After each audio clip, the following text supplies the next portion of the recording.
রাতের বেলা ঘরের মধ্যে একলব্যর সঙ্গে মজা করতে একলব্যকে জড়িয়ে ধরে ফেললো রাঙামতি। এইসব কিছু দেখে ভীষণ রকম ভয় পেয়ে গেল একলব্য। সম্পূর্ণটা জানতে ভিডিওতে লাইক দিয়ে চ্যানেলটিকে সাবস্ক্রাইব করে দেখতে থাকুন। গল্পের শুরুতে আমরা দেখতে পারবো একলব্য তার বিগ বস ইনায়ার পিছন পিছন করতে থাকে। অর্থাৎ বিগ বসের মেয়ে কি করছে সব কিছুই নজরে রাখছে একলব্য, কিন্তু কোনো কিছুই বুঝতে পারছে না। এদিকে সেই বিগ বসের মেয়ে ইনায়া হাতে হাতে করে সকল লোকদেরকে কাজ বুঝিয়ে দিতে শুরু করে। এদিকে একলব্য তখন বলে, না, আমাকে এখন দাঁড়িয়ে থাকলে চলবে না, আমাকে এগুলোকে ভিডিও করে নিতে হবে। একলব্য তখন মোবাইল বের করে তখন সমস্তটা ভিডিও করে নিতে শুরু করে। বিগ বসের লোকেরা এক একে করে কার্টুনগুলো সরাতে শুরু করে, আর একলব্য সেগুলোকে সুন্দর করে ভিডিও করে নেয়। এদিকে এখন ফেরার পথে ইনায়া অর্থাৎ বিগ বসের মেয়ে ফ্লাইটে করে এখন আবার পৌঁছে যাবে। একলব্য তখন তাকে জিজ্ঞাসা করে, ম্যাডাম, আপনি একটা কোম্পানিতে কাজ করছেন, এত বড় কোম্পানি, তা লুকিয়ে লুকিয়ে কেন আপনাকে এইভাবে পার্সোনাল ফ্লাইটে করে আপনাকে নিয়ে আসতে হবে? আমাকে কি বলবেন নাকি? তখনই দেখো, তুমি আমার পার্সোনাল কোনো বিষয়ে ইন্টারফেয়ার করবে না। কি কাজ করছি না কাজ করছি এগুলো তোমার জানার দরকার নেই। তখনই একলব্য বলে, সেটা আপনার ইচ্ছা, আপনি বললে বলতে পারেন। ইনায়া তখন বলে, সেটা তুমি আস্তে আস্তে বুঝতে পারবে। আমি তোমার সঙ্গে ফার্স্ট টাইম পার্সোনাল ফ্লাই করে আসলাম, আর নেক্সট অনেক কাজ রয়েছে, সেগুলো তো আমাকে করতে হবে। অন্যদিকে বাড়ির মধ্যে অঙ্কুর ভীষণ রকম চিন্তার মধ্যে পড়ে যায়। দরজা বন্ধ করে তখন পাঞ্চালির সঙ্গে কথা বলতে আসে। পাঞ্চালিকে বলে, আমার না ব্যাপারটা একটু ঘাবলা লাগছে জানো তো। পাঞ্চালি বলে, কি হয়েছে অঙ্কুর? অঙ্কুর তখন বলে, আমার কেন জানি মনে হচ্ছে ওটা কোনোভাবেই রাঙামতি হতে পারে না।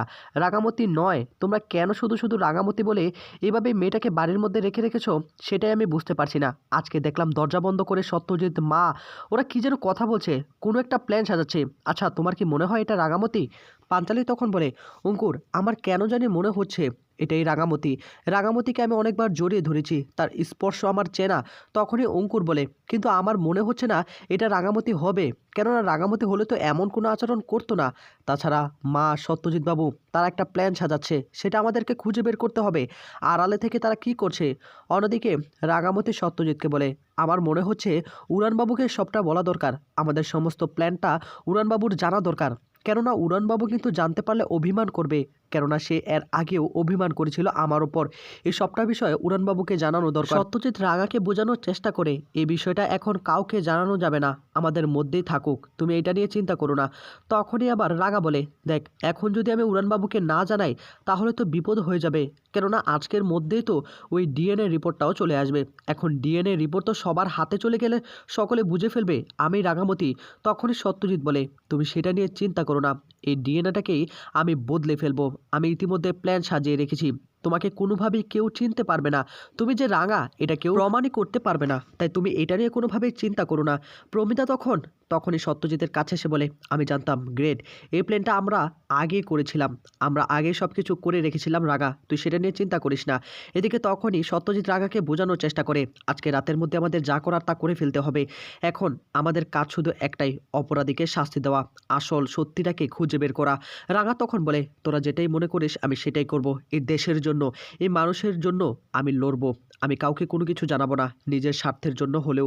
এদিকে তখনই প্রমিতা রাঙার কাছে এসে রাঙাকে জড়িয়ে ধরে ফেলে। কিছুক্ষণ পরে দেখা যাবে বাড়ির বাইরে গাড়ির আওয়াজ শুনতে পায় রাঙামতি। রাঙামতি তখন জানালার ধারে এসে দাঁড়িয়ে থাকে। হঠাৎ করে নিচে দেখতে পায় একটা গাড়ির মধ্যে একলব্য আর একটা মেয়ে বসে রয়েছে।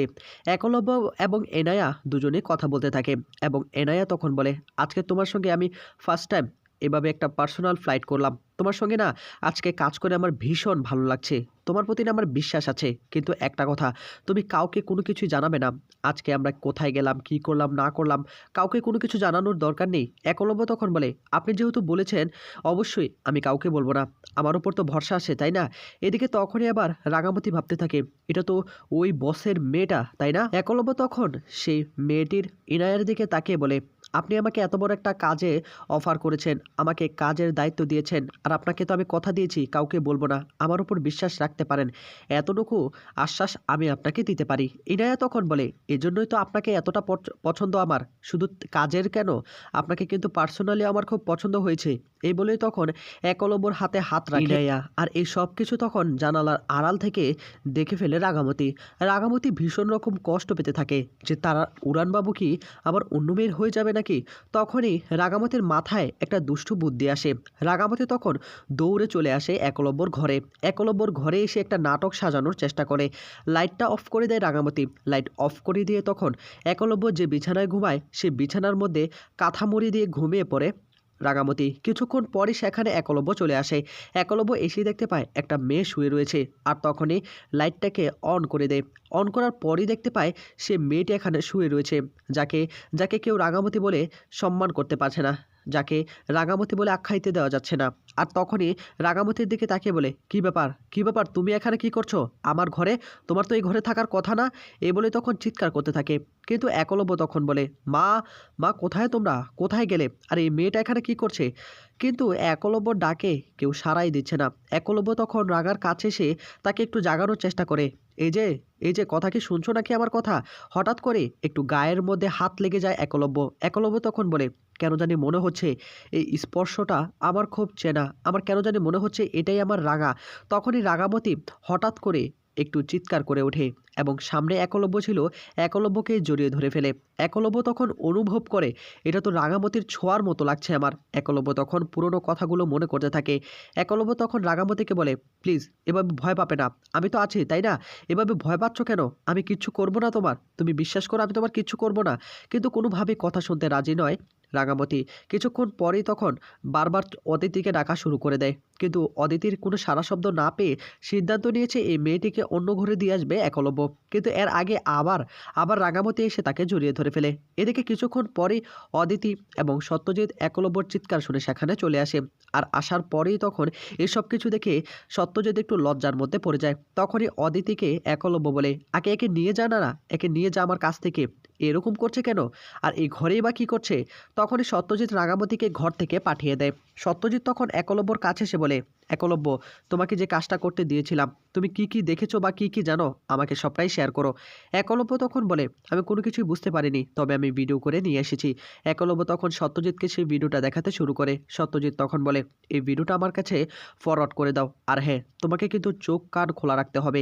আর হ্যাঁ, তোমাকে আজকে যে ড্রপ করতে এলো ইনায়া, এ কিন্তু অনেক কাজের সঙ্গে জড়িত, অনেক বৈধ অবৈধ কাজের সঙ্গে জড়িত। একলব্য সত্যজিৎকে বলে, আচ্ছা এটা কি আসলে রাঙামতি? আজকে তো ডিএনএ রিপোর্ট আসার কথা। সত্যজিৎ জানায় যে এটা রাঙামতি নয়, ডিএনএ রিপোর্ট চলে এসেছে। একথা শোনার পর একলব্যর মাথায় আকাশ ভেঙে পড়ে। অন্যদিকে রাঙামতি আবার নাটক শুরু করে দেয়, পাগলামি শুরু করে দেয় জন্তু জানোয়ারের মতো। তখনই সভ্য বলে ওঠে, আমি জানি কিভাবে একে হ্যান্ডেল করতে হয়, আমি বই পড়েছি, ওর সঙ্গে না আমাকে এভাবে আচরণ করতে হবে, জঙ্গলিদের মতো আচরণ করতে হবে। তখনই রাঙামতি এবং সভ্য দুজনে দুষ্টুমি শুরু করে দেয়। আর তখনই অদিতি পাঞ্চালি তাদেরকে আটকানোর চেষ্টা করে, বর্দাভাই কী করছিস কি? সভ্য তখন বলে, এটাই করতে হবে, এটা ছাড়া উপায় নেই। একলব্য তখন রাগার কাছে এসে বলে, কি শুরু করেছো তুমি? হ্যাঁ, বাড়িটাকে একদম মাথায় করে রেখেছো? হ্যাঁ, চুপ করে বসে থাকো, চুপ করে থাকবে, অন্য কোনো কথাই যেন আমি শুনতে না পাই। এদিকে তখনই সভ্য বলে, আমি না আসলে বই পড়েছিলাম তাদের সঙ্গে কিভাবে কথা বলতে হয়, কমিউনিকেট করতে হয়, সেজন্য আমি একটু ট্রাই করছিলাম আর কি। সত্যজিৎ যখন সকলকে বলে, একে না একা থাকতে দাও, আমরা বরং এখান থেকে চলে যাই। সত্যজিৎ রাঙার সঙ্গে একটু আড়ালে কথা বলে সেখান থেকে বের হয়ে যায়। অন্যদিকে একলব্য নিচে নেমে আসে। সভ্য তখন বলে, এই মেয়েটির সঙ্গে না একটু আলাদাভাবে আমাদেরকে কথা বলতে হবে, জানিস তো আমি বইয়ের মধ্যে পড়েছি। সত্যজিৎ তখন বলে, আচ্ছা বর্দাভাই হয়েছে, যাও এখন বরং আপনারা ঘুমাতে চলে যান। এই বলে তখন সত্যজিৎকে ওপরে পাঠিয়ে দেয়। এদিকে একলব্যরও ভীষণ রকম ঘুম পাচ্ছিল। একলব্য তখন বলে, আমিও চলে যাচ্ছি ওপরে। একলব্য চলে যায়। সত্যজিৎ তখন ফোন করে রাঙাকে ফোন করে বলে, রাঙা, যেভাবে প্ল্যান করেছি সেভাবে কিন্তু কাজ করতে হবে, আজকে রাতেই কিন্তু বের হতে হবে, রাত হয়ে গিয়েছে। হঠাৎ করে সদর দরজার একটু আওয়াজ শুনতে পায় বৃন্দা। বৃন্দা তখন ঘুম থেকে উঠে পড়ে আর ছদ্মবেশ নিতে শুরু করে রাঙামতি। রাঙামতি ছদ্মবেশ নিয়ে বেরিয়ে পড়ে। বৃন্দা তখন জানালার ধারে এসে দাঁড়িয়ে থাকে। জানালার ধারে এসে দেখতে পায় বাড়ির সামনে একটা গাড়ি রাখা, গাড়িতে উঠে পড়েছে একটা মেয়ে, কিন্তু তার মুখ দেখতে পারেনি। কিছুক্ষণ পরে আবার একই গাড়িতে সত্যজিৎ। আর তখনই তাদেরকে দেখে একটু সন্দেহ করে দেয়। বৃন্দা তখন বলে, কি ব্যাপার, সত্যজিতের সঙ্গে এই মেয়েটি আবার কে? তার মানে এই মেয়েটি কোনোভাবে রাগা নয় তো? ওই মেয়ে যে আমাদের বাড়িতে আছে সেই মেয়েটি নয় তো?